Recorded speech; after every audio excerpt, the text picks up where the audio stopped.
Et nous commençons la revue de presse de ce matin avec le quotidien L'économiste du Togo. L'économiste du Togo qui revient sur les 100 premiers jours du gouvernement Toméga Dobé. Visite d'entreprise, suivi des chantiers. Vous lirez l'article dans le journal, on va y revenir tout à l'heure avec Dieudonné Korolakina, le patron du quotidien Togo Matin. Loi de finances exercice 2021. La NPGF outille les entrepreneurs. L'article est à lire dans le journal de plus Innovation. Data 4 Covid-19, le défi de l'Afrique et puis crise à Akebou, approche de solutions entre exploitants de bois et forestiers. Vous lirez les détails dans le quotidien L'économiste du Togo, notre première rédaction. Au téléphone ce matin avec nous, c'est la rédaction du quotidien Liberté. Et pour en parler, nous sommes avec le patron Médard Amétépé. Médard, bonjour. Oui, bonjour Eric. Ce matin, vous parlez de fonds d'entretien routier, le projet d'augmentation des frais de péage à plus de 165,541 milliards de francs CFA générés entre janvier 2015 et octobre 2017. Fort Gnassingbé doit chercher du côté des ministres du commerce successifs, c'est ce que vous écrivez. Oui, mais d'abord, j'aimerais saisir l'occasion de cette première émission de l'année pour souhaiter une bonne et heureuse année à vous et aux fidèles auditeurs de Tassi Media Show. Et en fait, nous sommes revenus sur l'annonce faite par le gouvernement le 23 décembre 2020 dernier et en conseil des ministres d'augmenter les tarifs de péage qui inclut et désormais les engins à deux roues et les tricycles. Une annonce qui passe mal et qui a suscité beaucoup de commentaires sur les réseaux sociaux. Mais le gouvernement a justifié cette mesure par le fait de répondre aux enjeux d'entretien et de modernisation du réseau routier du pays. Et le gouvernement estime par ailleurs que chaque année, le financement de l'entretien routier est de l'ordre de 30 milliards de francs CFA, alors que les ressources mobilisées tournent autour de 17 milliards par an et que l'augmentation des frais de péage est destinée à combler cet écart. Or, dans les archives de l'Assemblée nationale, nous avons découvert des données sur les quantités de produits pétroliers commandés entre janvier 2015 et octobre 2017 et une rubrique dénommée fonds d'entretien routier où 3 500 francs sont prélevés sur chaque hectolitre de super et de gasoil.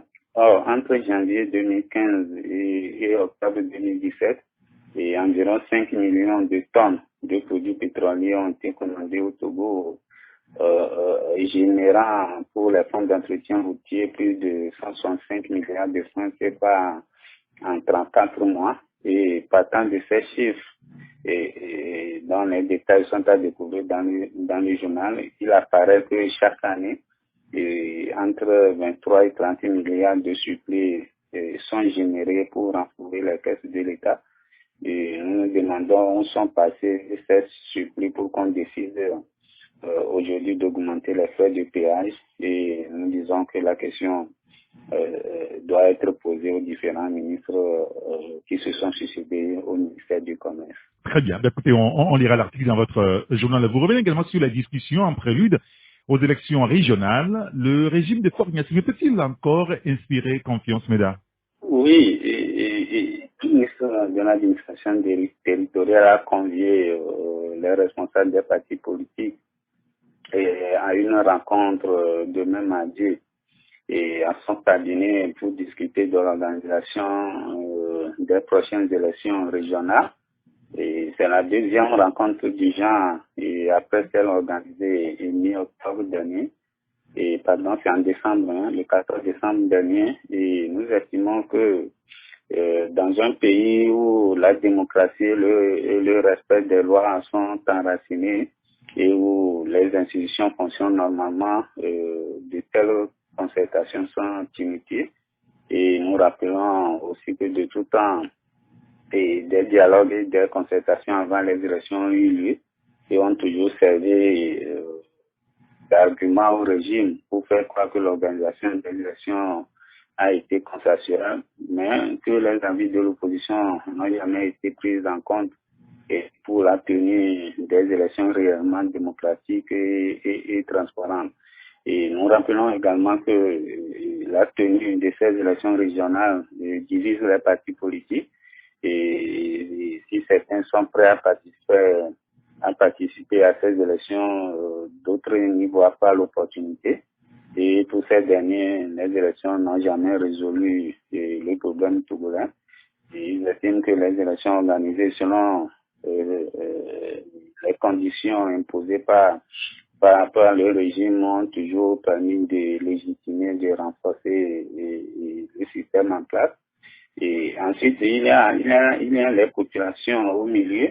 Elles ont été tellement désillusionnées et leurs voix n'ont jamais été prises en compte lors des votes. Et on se demande si elles seront prêtes à se mobiliser pour une nouvelle aventure électorale. Très bien. Et puis le rapporteur du secte kidnappé notamment à Kara, Ahmeda. Oui, et les responsables du syndicat des enseignants du Togo 7 sont très en colère à cause du kidnapping de l'un de leurs par la brigade Atigank de la gendarmerie de Kara. Et il s'agit de M. Bao et Sohanam, rapporteur du 7, enlevé samedi nuit à son domicile. Un acte que condamne le syndicat comme étant illégal et sans motif ni mandat et qui plus est à une heure induite. Et pour le 7, l'article viole toutes les lois qui régissent le fonctionnement des regroupements syndicaux. Et le crime commis par M. Barreau et Sohanam, selon ses camarades, est d'avoir exigé des meilleures conditions de vie et de travail pour tous les enseignants. Et ils exigent donc sa libération sans condition et pour ce faire, il lance un appel à la base syndicale à la mobilisation pour d'éventuels mots d'ordre et pour les responsables du 7, ceux qui ont commandité le kidnapping de leurs camarades seront responsables des impacts que leur acte aura sur le système éducatif en cours de cette année. Et en plus, le 7 a reçu le soutien du C7 et qui a fermement condamné l'acte aussi et appelle pour les enseignants à rester prêts pour toute action syndicale au cas où M. Bao n'est pas libéré et rétabli dans ses droits. Très bien. Écoutez, on lira tous ces sujets dans votre journal, le quotidien Liberté. Merci beaucoup, Mesdames MTP. Merci, Eric. Et à notre tour, nous vous souhaitons de belles choses pour cette année 2021. Merci beaucoup. Bonne journée.